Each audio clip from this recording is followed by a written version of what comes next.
दोस्तों, जिंदगी में एक सफर हम सभी को तय करना ही होता है। वो है जन्म से मृत्यु तक का सफर। जिस तरह जन्म बड़ी ही परंपराओं के साथ संपन्न करवाया जाता है, वैसे ही मृत्यु के बाद की भी कई परंपराएं और नियम होते हैं।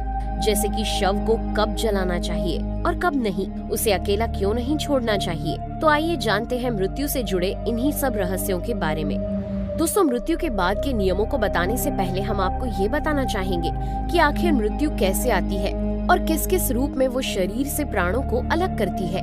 गरुड़ पुराण में भगवान विष्णु इस सब का सुंदर वर्णन करते हुए कहते हैं कि जैसे ऋतुओं का क्रम निरंतर चलता रहता है, ठीक वैसे ही मनुष्य पहले शिशु, फिर वयस्क और फिर कुछ समय बाद बूढ़ा हो जाता है।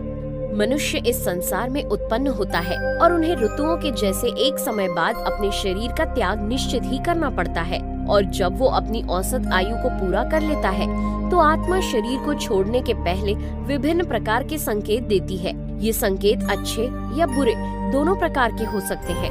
अधिकतर संकेतों में मनुष्य को विभिन्न प्रकार से रोगों का सामना करना पड़ता है, जैसे कि गले का रोग, नाक का रोग, आँखों से आंसू आना आदि। अपने आखिरी समय में उसे अपने द्वारा किए गए विभिन्न प्रकार के कर्मों का बोध होने लगता है और इस समय उसे अपने प्रिय जनों के प्रति बहुत ही आसक्ति महसूस होने लगती है, जिससे उसकी मृत्यु का कष्ट और भी ज्यादा बढ़ जाता है। और जब उसकी सांस जाने लगती है, तब वो सांसों को वापस लाने के लिए बहुत संघर्ष करता है और उसे बहुत ही घबराहट महसूस होती है, क्योंकि शरीर के सभी अंगों से प्राण एक जगह एकत्रित होने लगते हैं। उसकी पांचों इंद्रियां यानी कि स्पर्श, स्वाद, नेत्र, कर्ण और नाक एक एक करके विलुप्त होती जाती हैं। दोस्तों, कर्ण या श्रवण इंद्री सबसे बाद में लुप्त होती है और फिर अंत में यम के 2 दूत उसके अचेतन शरीर से प्राण को बाहर खींच लेते हैं। इन्हीं प्राणों को आत्मा कहा जाता है। मनुष्य के शरीर में से प्राण निकलने के 9 द्वार होते हैं, जिनमें 2 आँखें, 2 कान, 2 नथुने, 2 मल मूत्र निकालने के द्वार तथा एक मुंह व मस्तिष्क के मध्य में भी ब्रह्मारंध्र के नाम से एक द्वार होता है। और ये मनुष्य के कर्मों पर निर्भर करता है कि उसके प्राण किस द्वार से शरीर को त्यागेंगे। तो दोस्तों, ये थी मृत्यु के समय मनुष्य के शरीर से प्राण निकलने की कुछ जानकारी। अब सवाल आता है कि आखिर किसी व्यक्ति की मृत्यु के बाद उसके शव को अकेला क्यों नहीं छोड़ा जाता।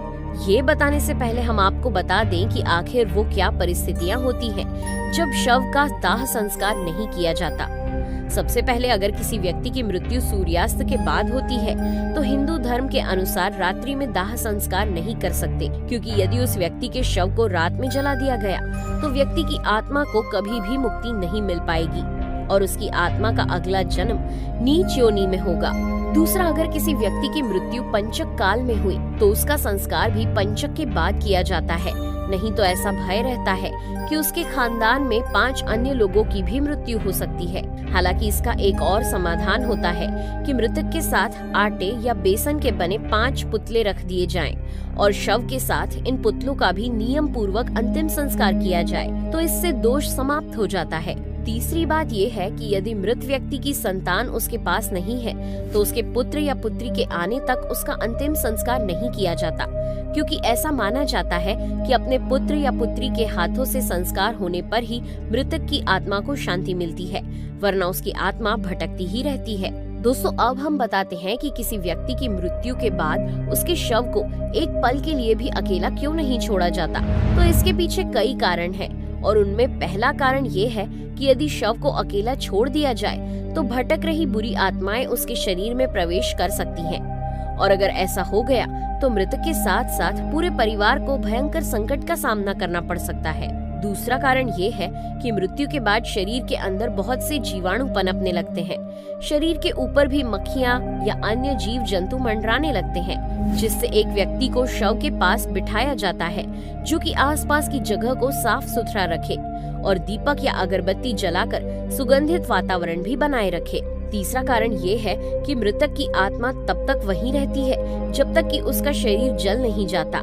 ऐसी स्थिति में अगर किसी इंसान के शव को अकेला छोड़ दिया जाए तो उसका मन और भी ज्यादा दुखी हो जाता है। अब इन कारणों को जानने के बाद आप समझ ही गए होंगे कि क्यों हमारे बड़े बूढ़े शव को अकेला छोड़ने के लिए मना करते हैं। तो दोस्तों कैसा लगा आपको हमारा ये वीडियो, हमें कमेंट करके जरूर बताइएगा। और हाँ, जाते जाते इस वीडियो को लाइक और चैनल को सब्सक्राइब जरूर कीजिएगा। Thanks for watching.